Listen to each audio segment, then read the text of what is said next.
And that eventually led to this understanding of the role of the ego and where it comes from, and that it's actually just not me, but it's in there with me.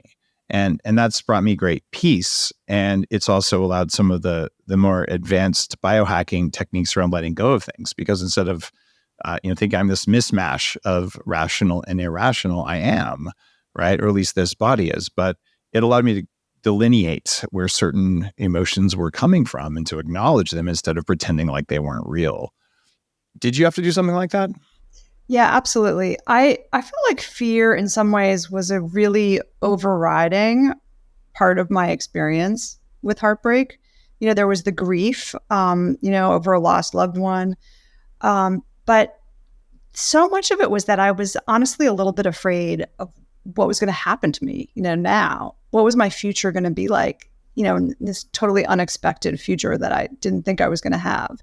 How was I going to move through the world now? Was I ever going to find love again? Was I capable of finding love?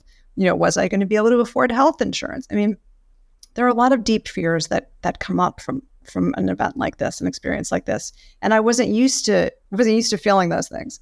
Wasn't used to feeling insecure. And so I had to acknowledge that a lot of this drama and upset and probably what was happening to my body was fear-based and threat-based. And you're right. I think at some point you have to sort of move through it. You can't just pretend it's not there. The only way to, I think, work on resolving it is to accept it and kind of have a conversation with it a little bit. And I think that's partly what can happen, through some of these therapeutic, experiences. I certainly did a lot of therapy of various sorts.